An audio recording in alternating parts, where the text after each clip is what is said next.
सबको जय मसीह की। परमेश्वर आपको बहुत आशीष दे। हालेलुया। आप सभी का स्वागत है प्रभु यीशु मसीह के जिंदा और जलाली नाम में। आमीन। तो धन्यवाद प्रभु का कि आज फिर से सप्ताह का पहला दिन परमेश्वर ने हम सभी को सुरक्षित रखा, सातों दिन संभाला, हमें पावर दी। खास करके इस महामारी के चलते हुए, कोरोना वायरस के चलते हुए लॉकडाउन के अंदर रहकर भी परमेश्वर ने हमें किस बात की कमी नहीं छोड़ी, इसलिए उसका धन्यवाद हो। आमीन। हालेलुया। तो आइए हम परमेश्वर के एक बार और वचन की ओर चलें। खुदा वचनों के द्वारा हमसे बातें करें यीशु के नाम में। आमीन। लेकिन उससे पहले हम प्रार्थना करेंगे। अपने सरों को झुकाएं, आंखें बंद करें और सच्चे मन से परमेश्वर के वचन को ग्रहण करने के लिए अपने आप को समर्पण करें। Hallelujah, hallelujah. धन्यवाद यीशु, धन्यवाद यीशु, धन्यवाद यीशु। धन्यवाद प्यारे पिता परमेश्वर, आपके चरणों में एक बार फिर से आते हैं। खुदावन, इस सप्ताह का पहला दिन तेरी आराधना का दिन तो हमेशा है पिता, लेकिन आज का दिन हम सब लोग इकट्ठा होते हैं पिता, और आपके जी उठने का दिन। हे प्यारे पिता परमेश्वर, हम धन्यवाद देते हैं कि आपने सातों दिन हमें संभाला, हमारी कलीसिया को संभाला, और प्यारे पिता अपनी हजूरी में फिर से हमें लेकर आए। तेरा कोटि कोटि धन्यवाद। हे प्यारे पिता परमेश्वर, हम आपस में तो नहीं मिल पा रहे, लेकिन मेरे प्यारे पिता आत्मा में हम एक साथ हैं। प्रभु, आज के वचन के लिए हम धन्यवाद देते हुए प्रार्थना करते कि हम सबको बुद्धि दे, ज्ञान दे, समझ दे, ताकि मेरे प्यारे पिता आपके वचन को हम सुनने वाले नहीं पर उस पर चलने वाले बने, और अपने हृदय की पट्टियों पर लिखकर प्राण देने तक आपके पवित्र वचन का पालन करें। प्रभु, आगे का समय आपके वचन को सौंपते हुए सारी महिमा आदर जलाल आपके नाम को देते हैं। प्रभु यीशु मसीह के नाम से मांगते हैं। आमीन, आमीन। हालेलुया। तो आप सभी का स्वागत है परमेश्वर के पवित्र कलाम में, उसकी पवित्र संगति में। आमीन। तो आइए हम अपने पवित्र बाइबल से वचन निकालेंगे। मत्ती उसका 11 अध्याय और 25वीं आयत से हम पढ़ेंगे, और आज का टाइटल है बहुत से दबे लोगों के लिए विश्राम। आमीन। तो हम पढ़ते हैं। उसी समय यीशु ने कहा, हे पिता, स्वर्ग और पृथ्वी के प्रभु, मैं तेरा धन्यवाद करता हूँ कि तूने इन बातों को ज्ञानियों और समझदारों से छिपा रखा और बालकों पर प्रकट किया है। हाँ हे पिता, क्योंकि तुझे यही अच्छा लगा। मेरे पिता ने मुझे सब कुछ सौंपा है, और कोई पुत्र को नहीं जानता, केवल पिता, और कोई पिता को नहीं जानता, केवल पुत्र, और वो जिस पर पुत्र उसे प्रकट करना चाहे। हे सब परिश्रम करने वालों और बोझ से दबे हुए लोगों, मेरे पास आओ, मैं तुम्हें विश्राम दूंगा। मेरा जुआ अपने ऊपर उठा लो और मुझसे सीखो, क्योंकि मैं नम्र और मन में दीन हूँ, और तुम अपने मन में विश्राम पाओगे, क्योंकि मेरा जुआ सहज और मेरा बोझ हल्का है। आमीन। हालेलुया। तो हमने पढ़ा मत्ती 11 का 25 से, बोझ से दबे लोगों के लिए विश्राम। आमीन। तो यहाँ पर हम देखते हैं लोग मत्ती 25 आयत के अंदर, उसी समय यीशु ने कहा, हे पिता, स्वर्ग और पृथ्वी के प्रभु, मैं तेरा धन्यवाद करता हूँ कि तूने इन बातों को ज्ञानियों और समझदारों से छिपा रखा और बालकों पर प्रकट किया है। आमीन। इस वचन के द्वारा हम क्या देखते हैं? गलील के 3 नगरों के पास परमेश्वर के द्वारा भेजे गए प्रभु यीशु मसीह को पहचानने के लिए ना तो आंखें थी, ना प्रेम करने वाला हृदय था। यीशु जानते थे कि लोग मेरा तिरस्कार कर रहे हैं। हालेलुया। कौन कर रहे थे तिरस्कार? जो यहूदी थे, यानी बुद्धिमान कहलाने वाले। आमीन। यहाँ प्रभु धन्यवाद करते हैं कि मैं जिस काम के लिए आया था, दीनों ने और ठुकराए हुओं ने ग्रहण किया और अन्य जाति ने मेरे नाम पर विश्वास किया। आमीन। लेकिन यहूदी जो मेरे बारे में आरंभ से पढ़ रहे थे, बाइबल के अंदर व्यवस्था में, पर मुझे स्वीकार नहीं किया। हालेलुया। ये बुद्धिमान है और ऊंचे स्थान पर बने लोग हैं, पर आज जो अन्य जाति जो मुझे जानते भी नहीं थे, हे पिता, उन्होंने तुझे और मुझे पहचान लिया है। हालेलुया। तो हम यहाँ पर देखते हैं कि यीशु मसीह प्रार्थना कर रहे हैं कि धन्यवाद पिता कि जो मैं जिस काम के लिए आया था, वो काम अब असफल नहीं होगा। यीशु मसीह आपको पता है क्यों आए? पापों के बोझ से दबे हुए लोगों को विश्राम देने के लिए। आमीन। और यहाँ पर लोगों ने जब उन्हें तिरस्कार किया, यहूदियों ने उन्हें तिरस्कार कर दिया, उनको इनकार किया, बुद्धिमान बन रहे लोगों ने यीशु मसीह की बातों को नहीं माना और उसका आदर नहीं किया, तब प्रभु कहते कि धन्यवाद पिता। हालेलुया। किस बात के लिए धन्यवाद? कि हे पिता स्वर्ग और पृथ्वी के प्रभु, मैं तेरा धन्यवाद करता हूँ कि तूने इन बातों को ज्ञानियों और समझदार से तो छिपा दिया, पर बालकों पर प्रकट किया। आमीन। बच्चों पर प्रकट करने का मतलब, प्रभु ने कहा कि जो स्वर्ग के राज्य में आता है वो बच्चे के समान ही आ सकता है। आमीन। बच्चों पर प्रकट करने का मतलब क्या हुआ? कि जो लोग बुद्धिमान थे, समझदार थे, बड़े होते हैं ना, वो सयाने होते हैं, समझदार कहलाते हैं। लेकिन बच्चे का मतलब जो ज्ञान को जानते ही नहीं थे, जो बुद्धिमान नहीं थे, यानी मेरे जैसे लोग, आप जैसे लोग। हम आज जब प्रभु के बारे में इतना बोल रहे हैं, क्या हमें ये पहले पता था? बिल्कुल नहीं। हालेलुया।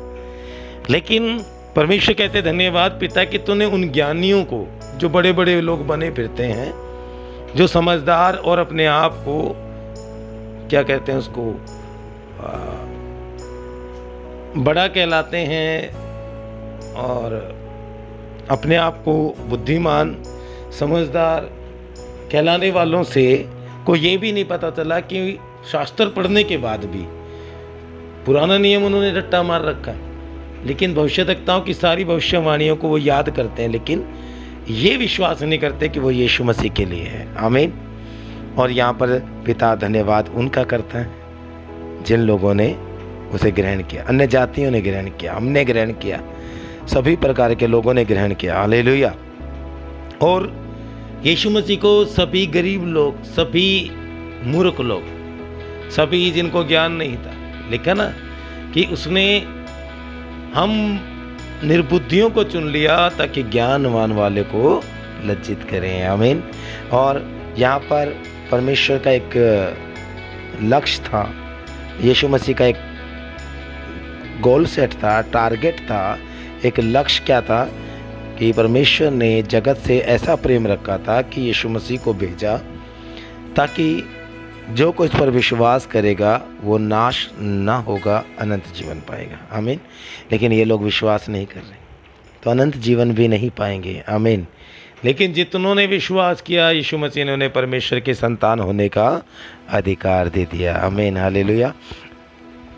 तो यहाँ इसीलिए प्रभु धन्यवाद करते हैं कि अब मैं जिस कार्य के लिए आया, पिता ने मुझे जिस काम के लिए भेजा कि मैं अपने लोगों के पापों का बोझ अपने ऊपर लेकर उन्हें विश्राम दूं, लेकिन ये लोग तो मुझे ग्रहण नहीं कर रहे। लेकिन धन्यवाद कि मैच्योर लोगों ने मुझे ठुकरा दिया, अमीर लोगों ने मुझे ठुकरा दिया, राजाओं ने मुझे ठुकरा दिया, यहूदियों ने, बुद्धिमान बने हुए लोगों ने मुझे ठुकरा दिया, लेकिन अन्य जाति ने, छोटी जात वालों ने, गरीबों ने, निर्बुद्धियों ने विश्वास किया कि यीशु मसीह परमेश्वर के पुत्र है। आमीन। तो आपको पता होगा कि यहाँ पर हम देखते हैं कि पिता धन्यवाद करके प्रार्थना करते हैं कि तूने मुझे उन पर प्रकट किया जो लोग मन के दीन है, गरीब हैं, निर्बुद्धि हैं, अज्ञानी हैं। हालेलुया। तो यहाँ पर 26वीं आयत देखते हैं, हाँ हे पिता, क्योंकि तुझे यही अच्छा लगा। हालेलुया। परमेश्वर को अच्छा लगा। अगर हम तुलना करें बुद्धिमान और अन्य जाति के ऊपर, तो यहाँ पर देखते हैं यहूदी लोग क्या करते थे, यीशु को ठुकरा रहे हैं। हालेलुया। अन्य जाति यीशु के प्रभु करके ग्रहण करना, मछली पकड़ने वाले गरीब लोग। हालेलुया। यहाँ पर प्रभु यीशु तानाशाही नहीं कर रहे कि ये खुदा इनसे छुपा लिया, ऐसे नहीं, बल्कि वो खुश है कि मुझे अपने लोगों पर आपने प्रकट किया, मुझे उजागर किया। आमीन। मतलब यीशु मसीह रोशनी है और अपनों ने ग्रहण नहीं किया, पर अब मेरा जो काम है वो रुकेगा नहीं, क्योंकि अगर ये लोग ज्योति को ना जाने या ना माने, पर मेरे लोगों को उद्धार करने वाली योजना अब असफल नहीं होगी। आमीन। हालेलुया। तो हमें देखते हैं कि परमेश्वर उस बात के लिए धन्यवाद करता है कि हे पिता, तेरा धन्यवाद हो कि तूने धनवानों को और बुद्धिमानों से मुझे छुपाए रखा। लेकिन ये जो ज्ञान की बातें हैं, ये पवित्र वचन की बातें हैं, खुदा का प्रेम जो है वो अन्य जातियों पर, गरीबों पर, मछली पकड़ने वालों पर, पास्टर पवन पर, कलीसिया के तमाम मेरे लोगों पर, आप सब पर, जितने मुझे सुन रहे हैं, जिन्होंने यीशु मसीह को ग्रहण किया है, उन पर प्रभु ने क्या किया, प्रकट किया। आज हम जानते यीशु मसीह परमेश्वर है। आमीन। लेकिन वो लोग आज भी नहीं जानते। हालेलुया। तो यहाँ पर तानाशाही नहीं, न ही उनको कमेंट कस रहे हैं, बल्कि वो खुश हैं कि मैं जिस कार्य के लिए आया अब वो रुकेगा नहीं। कौन से काम के लिए आए प्रभु? बोझ से विश्राम देने के लिए। आमीन। और आज हमारा टाइटल भी है, बोझ से दबे लोगों के लिए विश्राम। हालेलुया। और आगे हम जब देखते हैं, जब हम लूका 1:53 पढ़ते हैं, मरियम एलिशिबा से मिलने गई और कहा, उसने धनवानों को खाली हाथ लौटा दिया, परंतु भूखों को अच्छी वस्तुओं से तृप्त किया। आमीन। यहाँ पर मरियम ने एलिशिबा को क्या बोला? धनवानों को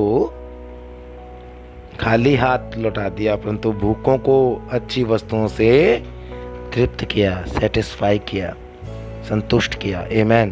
तो यहाँ पर मरियम क्या थी? गरीब थी, लेकिन राजाओं पर नहीं। हम सोचते हैं ना कि परमेश्वर तो भाई राजा के घर में पैदा होगा ना, मुझे परमेश्वर ने चुना। मरियम कहती, मुझे परमेश्वर ने चुना कि मैं उसके पुत्र को जन्म दूं। मुझे क्या मिला? ये आशीष है, पर मैं गरीब हूँ। प्रभु ने मेरी कोख को इस्तेमाल किया, गरीब की कोख को, ना कि राजाओं के घर यीशु ने जन्म लिया। हालेलुया। अमीरों के घर यीशु मसीह ने जन्म नहीं लिया। हालेलुया। इसलिए अगर हम देखते हैं यूहन्ना 1:11-12 में कि जितनों ने यीशु को ग्रहण किया, उनको परमेश्वर की संतान होने का अधिकार दिया। अपनों ने तो ग्रहण नहीं किया ना, अपनों ने ठुकरा दिया। वो अपने घर आया, लोगों में आया, लेकिन लोगों ने उसको ग्रहण नहीं किया। परंतु जितनों ने ग्रहण किया, परमेश्वर की संतान होने का अधिकार पा लिया। आमीन।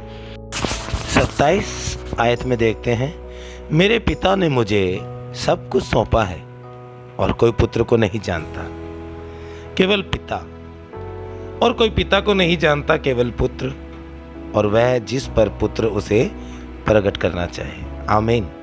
और यहाँ पर हम देखते हैं, अब पुत्र को पिता जानता है, अब पुत्र को पिता परमेश्वर जानता है, यीशु मसीह को परमेश्वर जानता है। पुत्र कौन है? यीशु मसीह। पिता कौन है? परमेश्वर। अब पुत्र को पिता जानता है और पिता पुत्र को जानता है, और जिस पर प्रकट परमेश्वर करता है वो जानता है। आमीन। यानी अगर हम पहले देखते हैं तो पिता ने सब कुछ मुझे सौंपा है। यीशु ने कहा पिता ने सब कुछ मुझे सौंपा है। दूसरा, कोई पिता से यानी कोई पिता को भी नहीं जानता, कोई पुत्र को भी नहीं जानता था। यानी पुत्र को यीशु कौन जानता था पहले? केवल परमेश्वर, क्योंकि उसने भेजा, उसका पुत्र है। और पिता को कौन नहीं जानता था? कोई भी नहीं। आमीन। यानी अब मैं इनके अंदर में हूँ, ये पिता के को जान गए और पिता का आत्मा इनमें है तो ये मुझे भी जान रहे हैं। आमीन, हालेलुया। क्या लिखा? यीशु मसीह ने कहना क्या मतलब है कि अब इन मनुष्यों के अंदर मैं हूं और ये पिता को जान, क्योंकि सबने मुझे ग्रहण किया, अंदर ही तो ग्रहण किया, अंदर यीशु मसीह है। पिता को जान लिया कि मुझे भेजा है और पिता का आत्मा इनमें है तो मुझे भी ये जान रहे हैं। यानी पवित्र आत्मा जब कोई जाता है तो पवित्र आत्मा से भरा व्यक्ति क्या हो जाता है? उस पे प्रकट करता है कि यीशु मसीह परमेश्वर है और परमेश्वर का ये पुत्र है। यानी पवित्र आत्मा ने उधर प्रकट किया है। आमीन। अगर हम यूहन्ना 14 का 6 और 7 देखते हैं, यीशु ने उससे कहा, मार्ग और सत्य और जीवन मैं ही हूँ, बिना मेरे द्वारा कोई पिता के पास नहीं पहुँच सकता। यदि तुमने मुझे जाना होता तो मेरे पिता को भी जानते और अब उसे जानते हो और उसे देखा भी है। हालेलुया। लेकिन फिलिप्पुस ने उससे कहा, हे प्रभु, पिता को हमें दिखा दे, वही हमारे लिए बहुत है। यीशु ने उससे क्या बोला? 9वीं आयत में देखते हैं, हे फिलिप्पुस, मैं इतने दिन से तुम्हारे साथ हूँ और क्या तुम मुझे नहीं जानता? जिसने मुझे देखा है उसने पिता को देखा है। तू क्यों कहता है कि पिता को हमें दिखा? क्या तू विश्वास नहीं करता कि मैं पिता में हूँ और पिता मुझ में है? आमीन। ये बातें जो मैं तुमसे कहता हूँ अपनी ओर से नहीं कहता, परंतु पिता मुझ में रहकर अपने काम करता है। हालेलुया। मेरा विश्वास करो कि मैं पिता में हूँ और पिता मुझ में है, नहीं तो कामों को ही के कारण मेरा विश्वास करो। आमीन। तो यहाँ पर हमने देखा कि पिता और पुत्र प्रभु यीशु मसीह दोनों क्या हैं? क्या हैं? यूहन्ना 14 का 6 से 7, 8, 9, 10, 11 तक हम पढ़ते हैं। तो यहाँ पर यह प्रभु यीशु ने कहा फिलिप्पुस को कि तूने मुझे देखा है तो पिता को भी देख लिया है। हालेलुया। पिता को भी देख लिया है। आमीन। अब हम यहाँ पर 28वीं आयत की तरफ जाएंगे।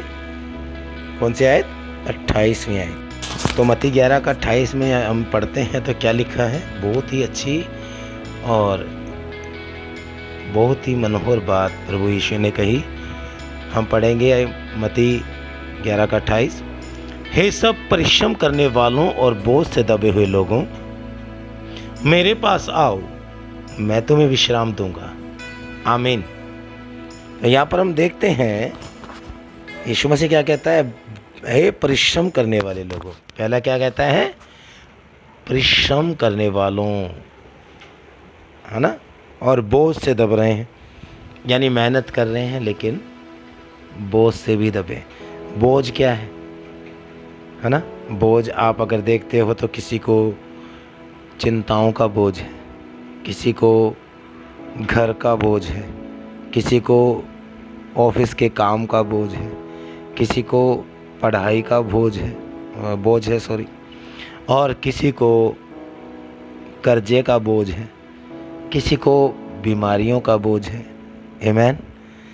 हर प्रकार के बोझ से सब लोग चिंताओं के बोझ से दबे हुए हैं, चिंताओं के बोझ से दबे हुए हैं। और सबसे बड़ा बोझ जो है, जो बाइबल कहना चाहती है, जो मैं आपसे कहना चाहता हूँ, पिता आपसे कहना चाहता है, पुत्र आपसे कहना चाहता है, पवित्र आत्मा आपसे कहना चाहता है कि सबसे बड़ा बोझ पाप का बोझ है।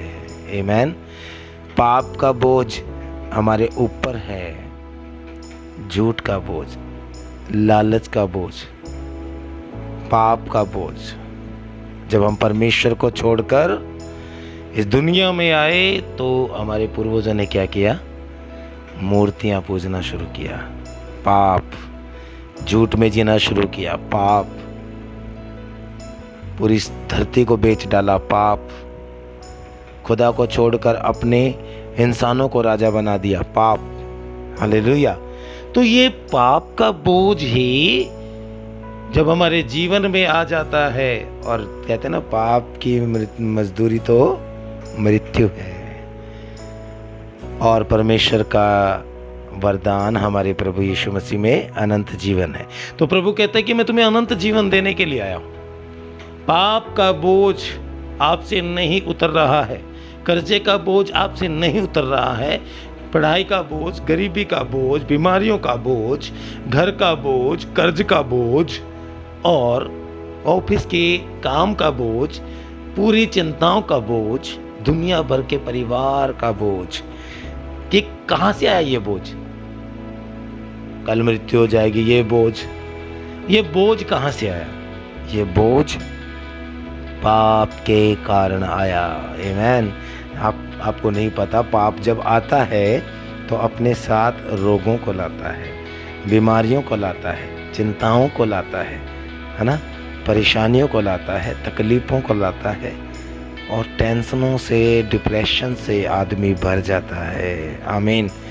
तो यहाँ पर हम देखते हैं यीशु हमें निमंत्रण दे रहे हैं कि जैसे बुद्धिमान लोगों ने जो अपने आप को खुदा बना लेते हैं, जो लोग मूर्तियाँ पूज लेते हैं, मूर्तियाँ घड़कर बनाते हैं, वो उन लोगों पर यीशु मसीह को प्रकट नहीं किया, लेकिन गरीबों के लिए, कुचले हुए लोगों के लिए, अन्य जातियों के लिए, जिनको परमेश्वर ने नहीं बल्कि लोगों ने ठुकराया। परमेश्वर कहता है कि मेरे पास आओ, तुम मेहनत कर रहे हो लेकिन पाप का बोझ नहीं उतर रहा, चिंताओं का बोझ, तकलीफों का बोझ, ये सब नहीं उतर रहा है बोझ, है ना। बैलों के ऊपर एक बोझ होता है, गधे के ऊपर एक बोझ होता है। गधे को इसीलिए लोग इस्तेमाल करते हैं ताकि उस पर बोझा ढो सके, उसकी कोई कदर नहीं। लेकिन यीशु मसीह ने क्या किया था? गधे को बुलाया और उसकी जब सवारी की तो लोगों ने उसके पाँव में लेट गए। किसके? गधे के। हालेलुया। प्रभु जिसे इस्तेमाल करता है ना, तो गधे को भी आदर दिलाता है। आमेन। तो यहाँ पर प्रभु ने बोला, परिश्रम करने वाले और बोझ से दबे लोगों मेरे पास आओ, मैं तुम्हें विश्राम दूंगा। ये विश्राम क्या है?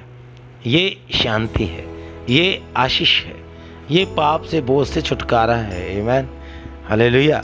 प्रभु हमें तमाम पापों के बोझ से छुटकारा देने के लिए बुला रहा है। हालेलुया। लेकिन ये तो उस समय प्रभु यीशु मसीह 2019 साल पहले इस दुनिया में आए और जीवित कह रहे थे, लेकिन जब मारे गए, गाड़े गए, क्रूस पर बलिदान हुए, क्यों हुए? बोला मैं तुम परिश्रम कर रहे थे इस पाप को हटाने के लिए, लेकिन आज मैं परमपिता का, परमेश्वर का धन्यवाद करता हूँ कि तुम पर मुझे उसने प्रकट किया है। तुमने विश्वास कर लिया, तुमने पिता को मुझ में देख लिया, तुमने पिता को मुझ में पहचान लिया। मैं पिता में हूँ, पिता मुझ में है, हम दोनों एक हैं, और तुमने पहचान लिया है, तो अब तुम्हारा विश्राम भी पक्का है। हालेलुया। इसलिए प्रभु ने हम पापियों के पाप के बोझ से मुक्त करने के लिए 2019 साल पहले यीशु मसीह इस दुनिया के सेंटर में आए, संसार के बीच में आए, ताकि उत्तर, दक्षिण, पूर्व, पश्चिम को जमा कर सके। जमा क्रोस को दिखाता है। आमीन। जमा क्रोस को दिखाता है। आज अगर हम बीमारी के बोझ से दबे होते हैं तो बाज़ार में जाते हैं, बाज़ार में सबसे ज़्यादा पहले क्या देखते हैं?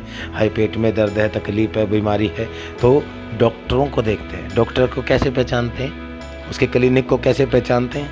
हॉस्पिटलों को कैसे पहचानते हैं? क्रॉस के द्वारा। आमीन। तो क्रॉस के द्वारा, क्योंकि वो लाल क्रॉस कहाँ से आया, रेड क्रॉस कहाँ से आया? यीशु ने उस क्रूस पर अपने पवित्र लहू को बहा दिया, हमारे आपके संपूर्ण तमाम दुनिया के पापों को विश्राम देने के लिए। हालेलुया। मुक्ति दिलाई यीशु नाम, शांति दिलाई यीशु नाम। आमीन। आमीन। हालेलुया।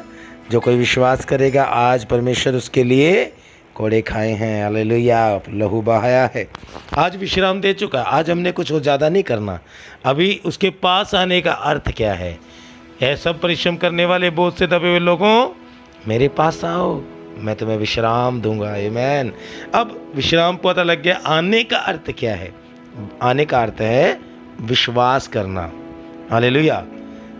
प्रेरितों का काम 16:31 में जब दरोगा ने उनका हाथ पकड़कर पौलुस और सिलास का बाहर लेकर आए तो क्या बोले? दरोगा ने कहा, पापी मनुष्य हूँ, पर हे सज्जनों, मैं उद्धार पाने के लिए, विश्राम पाने के लिए क्या करूँ? पापों से बोझ को उतारने के लिए क्या करूँ? तब उन्होंने बोला, तो यीशु मसीह पर विश्वास कर, तू और तेरा घराना उद्धार पाएगा। आमीन। और ग्रहण करना, पहला क्या है? विश्वास करना। दूसरा क्या है? ग्रहण करना। यूहन्ना 1:12 में हमने पढ़ा, जितनों ने यीशु मसीह पर विश्वास किया, उसे ग्रहण किया, यीशु मसीह ने परमेश्वर की संतान होने का अधिकार दे दिया। हालेलुया। तीसरी बात हम देखते हैं, खाना। 6:35 में हम पढ़ लेते हैं, जैसे 6:48, यूहन्ना, जीवन की रोटी यीशु है। पिता के अंदर क्या है? हमारा जीवन। हालेलुया। पीना, वो जीवन का जल है। देखना, मान लेना, सुनना, उसके द्वार से प्रवेश करना। आमीन। हालेलुया।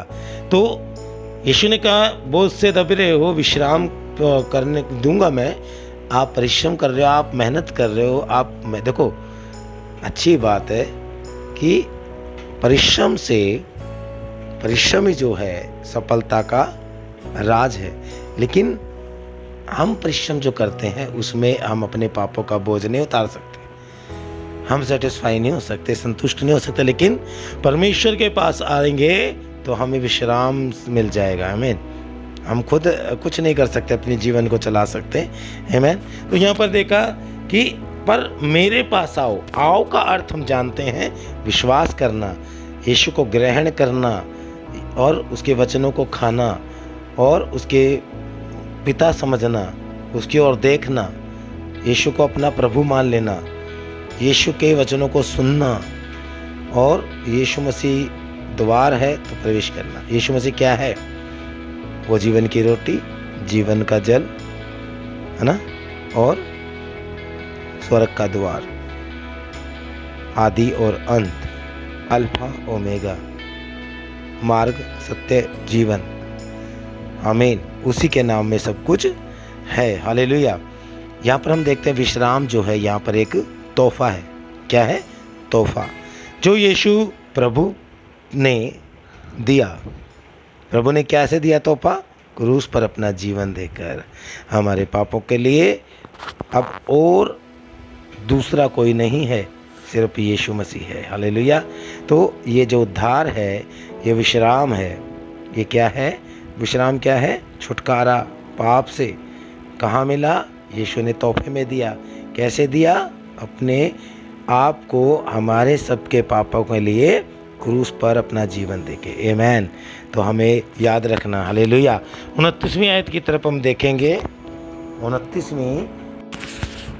29 आयत में हमने देखा, मेरा जुआ अपने ऊपर उठा लो और मुझसे सीखो, क्योंकि मैं नम्र और मन में दीन हूं, और तुम अपने मन में विश्राम पाओगे। आमीन। क्या कहा प्रभु ने? मेरा जुआ अपने ऊपर उठा लो और मुझसे सीखो, क्योंकि मैं नम्र और मन में दीन हूं, और तुम अपने मन में विश्राम पाओगे। आमीन। क्योंकि मेरा जुआ सहज और मेरा बोझ हल्का है। हालेलुया। मेरा बोझ हल्का है। अब यहाँ पर हम देखते हैं कि हमारा बोझ तो प्रभु ने कलवरी क्रूस पर आज से 2019 साल पहले पूरी मानव जाति को पाप से छुटकारा देने के लिए बलिदान दिया। मारे गए, गाड़े गए, परंतु तीसरे दिन मुर्दों में से जी उठे। आमीन। हालेलुया। हमें विश्राम दे दिया है, बस विश्वास करना है, उसे ग्रहण करना है, अपना प्रभु मानना है, अपने दिल में उसको लेकर आना है। हालेलुया। लेकिन यहाँ पर 29वीं आयत में लिखते हैं कि मेरा जुआ। ये जुआ क्या है भाई? जुआ होता है एक, आपने देखा होगा खेतों में, गांव में 2 बैल होते हैं, और जब वो हल होता है, हल टाइप, तो वो क्रूस की तरह दिखता है। तो वो 2 बैलों के ऊपर आता है और किसान उससे फिर हल जोतता है। लेकिन वो जो जुआ है, वो बोझ है, किसके ऊपर होता है? बैलों के ऊपर। हालेलुया। जैसा कि आप देख रहे हैं, बैलों के ऊपर क्या है? ये जुआ है। यहाँ पर जुआ बोझ को और बंधन को दर्शाता है। आप शैतानी बंधन में हो, आप बीमारी के बंधन में हो, आप कर्जे के बोझ में दबे हुए हो। देखो इधर, अब देखो ये बैल क्या है ना? आदमी क्या कर रहा है? बैल की जगह आदमी के ऊपर बोझ आया हुआ है। हालेलुया। तो यहाँ पर क्या है कि आप पापों के बोझ में हो, तकलीफों के बोझ में हो, हर एक चिंताओं के बोझ में हो, सबसे ज़्यादा पाप के बोझ में हो। हालेलुया। आपका जो कहता है, प्रभु कहता है कि तुम जो बोझ में हो, लेकिन मेरा जुआ अपने ऊपर उठा लो। ये दुनिया की बातें, संसारिक बातें, पाप का बोझ उतार के मेरे को दे दो भाई। पाप का बोझ मैं कलवरी क्रूस पर ले लिया है। जो मुझ पे भरोसा करता है, मुझे मान लेता है, ग्रहण करता है, मुझे अंगीकार कर लेता है, तो क्या हो जाता है? उसका उद्धार। अगर हम रोमियो 10:9 पढ़ते हैं तो हम उसमें लिखा है, यदि तो अपने मुंह से यीशु को प्रभु मानकर और सारे मन से विश्वास करके क्या करे? क्या विश्वास करे? कि उसे मुर्दों में से परमेश्वर ने जिलाया है, तो तू निश्चय उद्धार पाएगा। आमीन। तो हम रोमियो 10:9 में, क्योंकि उद्धार के लिए विश्वास करना होता है ना? मन से विश्वास करना होता है और अंगीकार मुंह से किया जाता है। हालेलुया। तो हमें यहाँ पर यीशु को बोझ क्या है? उसकी शिक्षाएं, उसके वचन, उसके बताए हुए रास्ते पर चलना, सच्चाई के मार्ग पर चलना। बोला कि जब तुम पाप का बोझ लेकर चलते थे, है ना? मूर्ति पूजा पाप का बोझ, गाली गलौज का बोझ, झगड़े का बोझ, परमेश्वर से दूरियों का बोझ, काम को परमेश्वर बनाकर बोझ। हम परमेश्वर को छोड़कर दूसरों को, संसार को ही अपना खुदा बना लिया, तो ये पाप का बोझ था। लेकिन खुदा कहता, वो पाप का बोझ तो मैंने अपने ऊपर ले लिया है, लेकिन अब तूने मेरा बोझ लेना है। और मेरा बोझ का मतलब क्या है? उद्धार पाओ और मेरी सेवा करो। आमीन। नंबर 1, उद्धार पाओ और मेरी सेवा करो। सेकंड, मेरा जुआ, यानी अपना जीवन यीशु को सौंपना, उसके वचनों पर चलना। हालेलुया। रोमियो 12:1-2 में लिखा है ना कि यही तुम्हारी आत्मिक सेवा है कि तुम अपने जीवन को जीवता, परमेश्वर को भावता हुआ बलिदान करके चढ़ाओ। यानी मरना नहीं है भाई। क्या करना है? अपने जीवन को पवित्र जीना। प्रभु हमारे लिए मारा गया, गाड़ा गया, जी उठा, आज वो जिंदा परमेश्वर है, लेकिन हमें उसके लिए जीना है। हालेलुया। और दूसरी आयत हम रोमियो 12:1-2 में दिखते हैं, तो 2 में क्या लिखा है? इस संसार के जैसा मत बनो, इस संसार के सदृश्य ना बनो, परंतु तुम्हारे मन के नए हो जाने से तुम्हारा चाल चलन भी नया होता जाए। आमीन। हमारा चाल चलन बदलना, प्रभु के जुओं को लेना है, उसके बोझ को लेना है ना?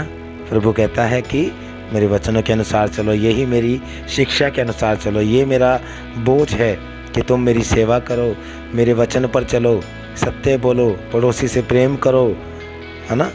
और माता पिता का आदर करो, है ना? 10 आज्ञाएं प्रभु का जुआ है, बोझ है। क्या ज़्यादा भारी है? वो कहता है मेरा बोझ हल्का है, मुझसे सीखो। वो अपने मार्गों की शिक्षा में देता है। हालेलुया। क्योंकि मैं नम्र हूँ और दीन हूँ। आमीन। क्योंकि जो फरीसी लोग थे वो घमंडी थे। वो लोग इन लोगों को, पापियों को समझकर क्या करते थे?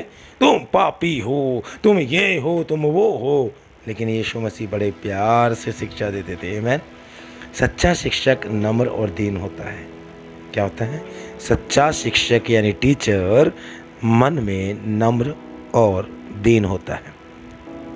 यहाँ पर लिख यीशु ने कहा, और तुम मन में विश्राम पाओगे, मतलब दीनता से सेवा करोगे तो मन में शांति पाओगे, पापों से छुटकारा पाओगे। घमंड बंद कर दोगे तो शांति पाओगे, झूठ बोलना बंद कर दोगे तो शांति पाओगे। ये पाप का बोझ है। झूठ बोलना, पैसों के पीछे भागना, इस संसारिक अभिलाषाओं में फंस कर रह जाना, संसार के सुख विलासों में खो जाना, ये पाप है। हम संसार के नहीं है। धन्य है परमेश्वर, भजन संहिता में लिखा है, धन्य है वो परमेश्वर जो प्रतिदिन हमारा बोझ उठाता है। आमीन, हालेलुया। और यहाँ पर लिखा, और तुम मन में विश्राम पाओगे, मतलब दीनता से सेवा करोगे तो मन में शांति पाओगे। घमंड को छोड़ दो, बुराई को छोड़ दो, पाप को छोड़ दो। प्रभु कहता 30वीं आयत में, मेरा जो बोझ है वो हल्का है, सहज है, ज़्यादा तकलीफदायक आज्ञा नहीं है मेरी। ये नहीं है कि तुझे सोने का छत्र चढ़ाना है, ये नहीं है कि तुझे पहाड़ पर नंगे पैर आना है, ये नहीं है कि तुझे बहुत सारा प्रसाद देना है या फिर तूने बहुत सारे पैसे धन दौलत देना। नहीं, फरीसियों की शिक्षा क्या था? बोझ जान ले पड़ती थी। फरीसियों की शिक्षाओं में एक बोझ था। हालेलुया, है ना। लेकिन प्रभु कहता है कि समस्या आएंगी, पर आप समस्याओं में अकेले नहीं हैं, यीशु आपके साथ है। आमीन। आज हम क्या सीख रहे हैं? जुआ एक जोड़े को दर्शाता है, बैल के साथ में। अगर आपके साथ यीशु है, आपके संग में यीशु मसीह है, तो आपकी सेवा की गाड़ी, आपके जीवन की गाड़ी अच्छी चलेगी। हालेलुया। रास्ते ऊपर खाबड़ ज़रूर है, लेकिन यीशु साथ है तो आपका गाड़ी अच्छी चलेगी। आमीन। हमें सिर्फ क्या करना है? अपने बोझ से विश्राम पाना है तो क्या करना पड़ेगा? यीशु को ग्रहण करना पड़ेगा, यीशु को अपना प्रभु मानना पड़ेगा। हालेलुया। आज जितने भी लोग मुझे सुन रहे हैं, जो लोग आज बोझ से विश्राम पाना चाहते हैं, आज का वचन आपके लिए, आज का कलाम आपके लिए है, आज का ये शिक्षा आपके लिए है। यीशु मसीह कहता है कि मैं अमीरों के लिए नहीं, मैं बुद्धिमानों के लिए नहीं, मैं बलवानों के लिए नहीं, मैं शक्तिशाली लोगों के लिए नहीं, मैं राजाओं के लिए नहीं, क्योंकि उन्होंने मुझे नहीं पहचाना है। हालेलुया। लेकिन मैं आज उस गरीब के लिए आया हूँ, मैं उस दीन व्यक्ति के लिए आया हूँ, मैं उस पाप के बोझ से दबे हुए लोगों के लिए आया हूँ। यीशु ने कहा, डॉक्टर की ज़रूरत एक बीमार को है, यीशु की ज़रूरत एक पापी क्यों है? परमेश्वर की ज़रूरत क्या है? पापी को है, ताकि वो उसका पाप का बोझ हटा सके। आज मेरे साथ जो लोग उद्धार पाना चाहते हैं, जो लोग मेरे साथ ये प्रार्थना करना चाहते हैं और अपने सारे पापों के बोझ को प्रभु यीशु मसीह के पास लेकर आना चाहते हैं और आज अपने जीवन में शांति, आनंद, प्रेम, दया, सब पवित्र आत्मा के फलों को पाना चाहते हैं, जितने लोग पहली बार यीशु मसीह के बारे में सुन रहे हैं, जितने लोग आज इस वचन को सुन रहे हैं, विश्वासी बहन भाई, बुजुर्ग, बच्चे, आज सभी अपनी आंखें बंद कर मेरे साथ इस बात को दोहराए, बोले, हे पिता, तुझे स्वर्ग में है, मैं तुझ पर भरोसा करता हूँ, मैं विश्वास करता हूँ कि आज से 2000 साल पहले आप इस दुनिया में आए।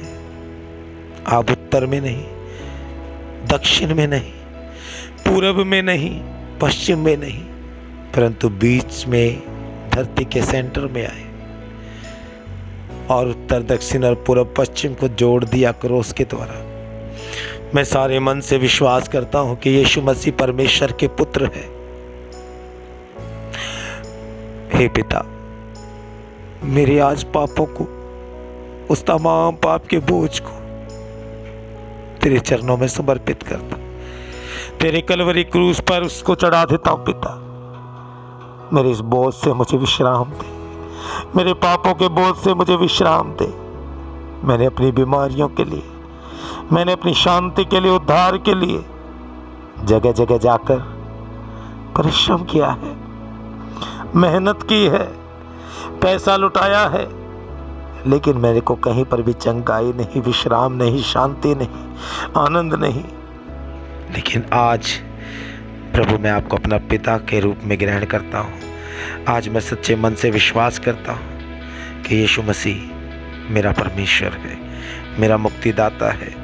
मैं अपने मन से विश्वास करते हुए, अपने पापों की क्षमा मांगते हुए अपने मुंह से अंगीकार करता हूँ, हे यीशु मसीह, हे मेरे प्रभु, हे मेरे मुक्तिदाता, मेरे जीवन में आ, मेरे परिवार में आ, मेरे हृदय में आ। और प्यारे पिता, मेरे हृदय में तेरा पवित्र मंदिर बन जाए। मैं अपने हृदय का दरवाजे को तेरे लिए खोल देता हूँ, यीशु मसीह के नाम में। आमीन, आमीन, आमीन, हालेलुया।